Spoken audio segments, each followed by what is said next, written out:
నమస్తే, welcome to our channel.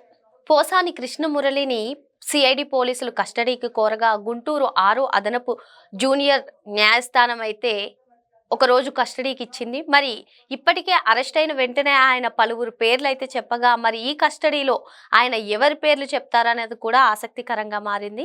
మరి దీనిపైన పూర్తిగా విశ్లేషించడానికి మనతో పాటుగా ఉన్నారు సీనియర్ జర్నలిస్ట్ దుర్గకుమార్ గారు. సార్ నమస్తే. సార్ నమస్తే అమ్మ శ్రావణి, మన వీక్షకులు కూడా. సార్, మనం చూసాం ఇటీవల కాలంలో కర్నూలు కారాగారంలో ఖైదీగా ఉన్న అతన్ని గుంటూరు పోలీసులు అయితే పీటీ వారెంట్ పైన అరెస్ట్ చేసి తీసుకెళ్లడం జరిగింది. న్యాయస్థానం కూడా ఆయనకి రిమాండ్ విధించడం జరిగింది. సార్, మరి ఇప్పుడు ఏదైతే సిఐడి పోలీసులు కస్టడీ కోరారో ఇదైతే ఆసక్తికరంగా మారింది. ఏంటి సార్, అసలు ఏం జరగబోతుంది? పోసాని కృష్ణమురళి అనే ఒక సినిమా మాటల రచయిత, నటుడు, నిర్మాత. ఆయన చాలా అరెస్ట్ అనేది పెద్ద వివాదాస్పదంగా మారింది. వ్యక్తే వివాదాస్పదం, ఆయన అరెస్టుని కూడా ఆయనే వివాదాస్పదంగా మార్చుకున్నాడు. అంటే అసలు ఆయన్ని అరెస్టు చేయకూడదు అనే దృక్పథంతో ఆయన మాట్లాడుతున్నాడు. అది బయట విలేకరులతోనూ అలాగే మాట్లాడుతున్నాడు, జడ్జెస్తో కూడా అలాగే వ్యవహరిస్తున్నాడు. అంటే ఆయన మరి తనుగా వైఎస్ఆర్సీపీ నాయకుడిని అని చెప్పుకుంటాడు. ఒక సీనియర్ నటుడు, మాటల రచయిత, తెలుగు సినిమా రంగంలో ఒక ప్రముఖుడు. తర్వాత గతంలో ప్రజారాజ్యం పార్టీ నుంచి అక్కడ గుంటూరు జిల్లాలో ఒక ఎమ్మెల్యేగా కూడా పోటీ చేశాడు, మంగళగిరి నుంచి పోటీ చేశాడు. తర్వాత విద్యాధికుడు, తను ఎంఫిల్ కూడా చేశానని చెప్తారు సెంట్రల్ యూనివర్సిటీలో, హైదరాబాద్ సెంట్రల్ యూనివర్సిటీలో. కానీ ఆయన ప్రవర్తన చాలా వివాదాస్పదంగా ఉంటుంది. తర్వాత న్యాయస్థానాల్లోనూ విలేకరులతో మాట్లాడేటప్పుడు చాలా అపరిపక్వతగానే ఉంటుంది, దుందుడుకుగా కూడా ఉంటుంది. ఆయన్ని ఎలా అర్థం చేసుకోవాలో తెలియట్లేదు. విద్యాధికుడిగా చెప్పినప్పటికీ కూడా ఆయన పబ్లిక్లో ప్రవర్తన మాత్రం ఒక నిరాక్షరాస్యుడి కన్నా కూడా అంతకన్నా హీనంగా కూడా ప్రవర్తిస్తున్నాడు. మీరు అన్నట్టు ఆయన్ని అరెస్ట్ చేసినప్పుడు కూడా ఇక్కడ హైదరాబాద్లో మై హోమ్ భూజా చాలా విలాసవంతమైన గేటెడ్ కమ్యూనిటీలో ఆయన అరెస్ట్ చేయడానికి పోలీసులు వచ్చినప్పుడు ఆయన విలేకరుల సమావేశంలో మాజీ ముఖ్యమంత్రిని, ఆనాటి ప్రధాన ప్రతిపక్ష నాయకుడు చంద్రబాబు నాయుడు గారిని, లేకపోతే లోకేష్ గారిని, పవన్ కళ్యాణ్ గారిని అయితే ఇక ఎట్లాంటి పదజాలంతో నిందించాడో కూడా మనం చెప్పలేము. అంటే తనకి 70 ఏళ్ళు కూడా ఉన్నాయని కూడా ఆయనే చెప్తున్నాడు. మరి 70 ఏళ్ళలో ఉన్న వ్యక్తి, సినిమాల్లో మాటల రచయిత, చాలా పంచి డైలాగులు రాయగలిగిన వ్యక్తి, నటించిన వ్యక్తి, సినిమాలు తీసిన వ్యక్తి ఆ విధంగా మాట్లాడతాడా అంటే చాలా వివాదాస్పదమైనటువంటి వ్యాఖ్యలు చేశాడు, అమానుషమైనటువంటి వ్యాఖ్యలు చేశాడు. జనం చిగ్గుతో తల ఉంచుకున్నారు. ఆయన అరెస్ట్ చేసినప్పుడు కూడా పోలీసుల మీద ఒక దాష్టికంగా వ్యవహరించాలని ప్రయత్నించాడు, కానీ పోలీసులు అతన్ని లెక్క చేయకుండా ఈడ్చుకెళ్ళినంత పని చేశారు. సరే, గుంటూరులో కూడా ఆయన్ని జైల్లో పెట్టారు. ఆ తర్వాత పీటీ వారెంట్ మీద కర్నూలుకి తీసుకెళ్లారు, మళ్ళీ ఇక్కడికి తీసుకొచ్చారు, అనంతపూర్ కూడా తీసుకెళ్లారు ఆయన్ని. అయితే విషయం ఏంటంటే, ఇప్పుడు ఆయన్ని ఐ థింక్ కర్నూలు నుంచి ఇక్కడ తీసుకొచ్చిన తర్వాత ఇక్కడ ప్రొడ్యూస్ చేసినప్పుడు తను ఏమన్నాడంటే, 2 రోజుల్లో కనుక నాకు బెయిల్ ఇవ్వకపోతే నేను ఆత్మహత్య చేసుకుంటానని జడ్జి గారి ముందు బెదిరించాడు. అసలు ఒక ముద్దాయిగా ఉన్న వ్యక్తి, ఆరోపణలు ఎదుర్కొంటున్న వ్యక్తి శాసించలేడు.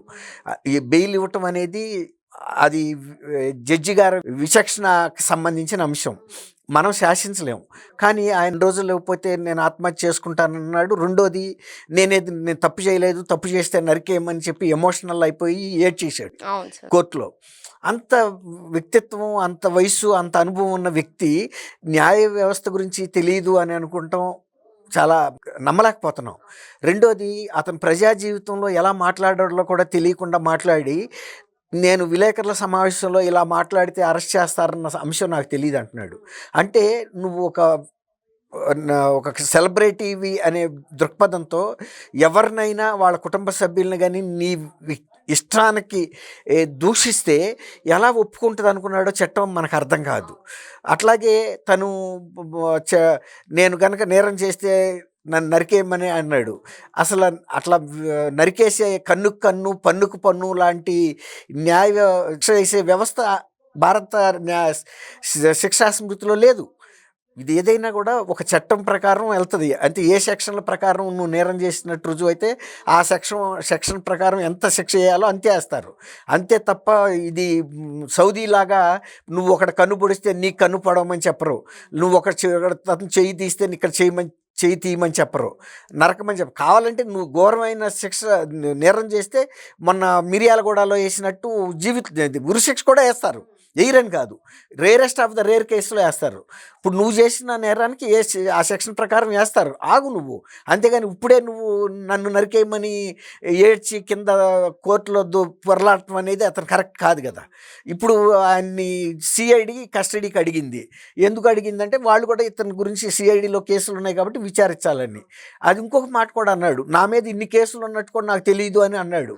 ఇప్పుడు నువ్వు అంతమంది వ్యక్తుల్ని దూషించినప్పుడు ఆయనకి సంబంధించిన వ్యక్తులు, అభిమానులు, శ్రేయోభిలాషులు వివిధ పోలీస్ స్టేషన్లో నీ మీద కంప్లైంట్ చేస్తారు. చేసినప్పుడు వెళ్ళి ఆ కోర్టులకి, ఆ పోలీస్ స్టేషన్కి హాజరవ్వాల్సిన బాధ్యత నీకుంది. లేదంటే నువ్వు లాయర్ ద్వారా రిప్రజెంట్ చేయగలిగితే చేయొచ్చు, చట్టం ఏది చెబితే అది చేయాలి. ఇప్పుడు 6వ అదనపు జూనియర్ జడ్జి ముందు ప్రొడ్యూస్ చేశారు. ప్రొడ్యూస్ చేస్తే ఇప్పుడు సిఐడికి అప్పచెప్పారు. సిఐడికి అప్పచెబితే కూడా ఈయన టెన్షన్ ఫీల్ అవుతున్నాడు. ఇప్పుడు అంతకుముందు రామకృష్ణంరాజు లాంటి వ్యక్తిని పోలీసులు టార్చర్ పెట్టింది వైఎస్ఆర్సీపీలో, అప్పుడు ఆయన నాయకుడిగా చాలామంది అవుతున్నాడు.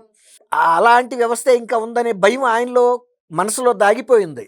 నన్ను కూడా తీసుకెళ్ళి సిఐడి వాళ్ళు, అప్పుడు కూడా సిఐడి వాళ్ళే కొట్టింది ఆయన్ని, అట్లా కొడతారనే భయానికే ఆయన మొన్న జడ్జి ముందు ఆ విధంగా అవుట్ బరస్ట్ అయిపోయాడు. ఏడ్ చేయటం, కింద పడి దొరలటం, ఇలాంటివన్నీ వింత ప్రవర్తన, కరెక్ట్ మాట. 70 ఏళ్ళు వచ్చి నీకు పరిపక్వత లేకుండా ఎక్కడ ఎలా ఉండాలో తెలియాలి కదా. ఇప్పుడు నిన్ను సిఐడి వాళ్ళు కస్టడీకి కూడా వాళ్ళు ఏం చేస్తారంటే, ఇప్పుడు గవర్నమెంట్ జనరల్ హాస్పిటల్కి తీసుకెళ్తారు గుంటూరులో, వైద్య పరీక్షలు చేయించిన తర్వాత మాత్రమే వాళ్ళు కస్టడీలోకి తీసుకుంటారు. అక్కడ రికార్డ్ అవుతుంది, సర్టిఫికెట్ చేస్తారు ఇతని హెల్త్ కండిషన్స్, వైటల్స్, అంటే బీపీ ఎంత ఉంది, షుగర్ ఎంత ఉంది, లేకపోతే ఏమన్నా హార్ట్ బీట్ ఎంత ఉంది, ఏమన్నా ఎక్స్ట్రాడినరీగా అనారోగ్యాలు ఏమన్నా ఉన్నాయా, బాడీ మీద ఏమైనా ఇంజురీస్ ఉన్నాయా, అప్పటికే ఇంజురీస్ ఉంటే కూడా అవన్నీ కూడా రికార్డ్ చేస్తారు. అట్లా అనమాట. ఎందుకంటే తర్వాత ఏదైనా జరిగినప్పుడు సిఐడి బాధ్యత వహించాలి. అతన్ని మళ్ళీ జ్యుడిషియల్ కస్టడీకి అప్పచెప్పే వరకు ఆ బాధ్యత ఎవరిది? సిఐడిది. సిఐడి కూడా ఒక ప్రొసీజరల్గా తీసుకుంటుందని ఆయన గమనించట్లా. గత ప్రభుత్వం లాగానే ఇప్పుడు తను కూడా ఇష్టానుసారంగా ప్రవర్తించాడు కదా. అయితే పోలీసులు కూడా అతను ఏమనుకుంటున్నాడంటే, పోలీసు వ్యవస్థ కూడా వాళ్ళ ఇష్టానుసారం వాళ్ళు వ్యవహరిస్తారు, నన్ను పట్టుకుని పిచ్చికొట్టుడు కొట్టేస్తారని. అందుకే అతనికి ఒక ప్రాణభయం కూడా వచ్చేసింది. 3rd డిగ్రీ ప్రయోగిస్తారని అనుకుంటున్నాడు. కానీ ప్రతిసాట ఉండదు. నువ్వు ప్రవర్తనలో గనక అతను ఆల్రెడీ చెప్పేశాడు, సజ్జల రామకృష్ణారెడ్డి నాకు స్క్రిప్ట్ రాశాడు, నేను అది చదివింది తర్వాత అది వైరల్ చేసింది సజ్జల భార్గవరెడ్డి మీడియాల ద్వారా, సోషల్ మీడియాలో కానీ ఎలక్ట్రానిక్ మీడియాలో అని చెప్తున్నాడు కదా.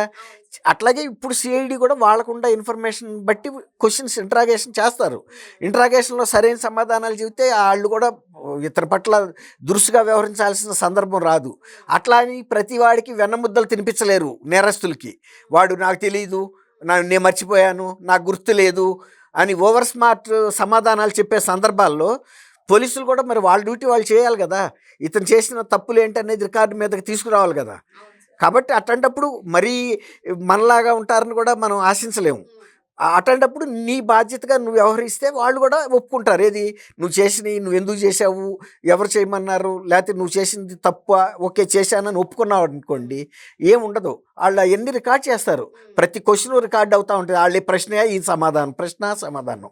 ఆ తర్వాత వాళ్ళకి కనుక అయిపోద్ది, 1 డేనే ఇచ్చారు ఆయనకి. 1 డే తర్వాత తీసుకొచ్చి మళ్ళీ అదే కోర్టులో ప్రొడ్యూస్ చేస్తారు. అప్పుడు మళ్ళీ తీసుకెళ్ళిపోయి ఆయన్ని జైల్లో పెట్టేస్తారు. ఇట్లా అనమాట. కాకపోతే పోసాని కృష్ణమురళి ఏం చేస్తున్నాడంటే, తను ఒక్కడనే ఫస్ట్ టైం అరెస్ట్ చేస్తున్నట్టు, తర్వాత ఈ వ్యవస్థలన్నీ ఆయన మీద ఏదో కక్ష కట్టినట్టు, చంద్రబాబు నాయుడు గారు, లోకేష్ కానీ, ఇవన్నీ ఇవాళ చంద్రబాబు నాయుడు, లోకేష్ గారు కాదు ఇవాళ అరెస్ట్ చేస్తుంది, చట్టం అరెస్ట్ చేస్తుంది. చట్టం తన పని తను చేసుకుపోద్ది అంటారు కదా, అదే ఇది. అట్లాగే లా హ్యాజ్ ఎ లాంగ్ ఆర్మ్ అని నువ్వు తిట్టేసి వెళ్ళిపోయి మై హోమ్ పూజ లాంటి 25వ అంతస్తులో ఉన్నా కూడా చట్టం అనేది అక్కడ దాకా వచ్చింది, లిఫ్ట్ ఎక్కి వస్తుంది నీ దగ్గరికి అమరావతి నుంచి. అట్లాగే నేను ఆత్మహత్య చేసుకుంటానని ఆయన అన్నాడు. ఇప్పుడు భూజాలో నువ్వు 25వ అంతస్తులో ఉన్నావు, నిన్ను రిలీజ్ చేసిన తర్వాత నువ్వు అక్కడి నుంచి దూకుతానంటే కింద ఎవడన్నా నెట్ పట్టుకుని ఉంచుంటాడా? అంతే కదా. నీ ప్రాణం తీసుకున్నాక నీకుంది కాబట్టి నువ్వు ఇక్కడికి వచ్చిన తర్వాత దూకేస్తే దూకొచ్చు, అప్పుడు ఎవరు కూడా ఆపరు. తర్వాత జరగాల్సిన ఫార్మాలిటీ ఏముంటుంది, ఆ లోకల్ పోలీస్ వస్తారు, ఆ మాదాపూర్ పిఎస్ వాళ్ళు వచ్చి వాళ్ళు దూకాడు ఎందుకు ఏంటి అనేది అది చేసుకుంటారు. ఆ ఫార్మాలిటీయే తప్ప నీ వ్యక్తిగతంగా ఉన్న స్వేచ్ఛను ఎవరు ఆపరు, అది ఆయన గ్రహించాలి. మరో అంశంతో మళ్ళీ కలుద్దాం. Thank you sir. Thank you Shravani, మన వీక్షకులకు.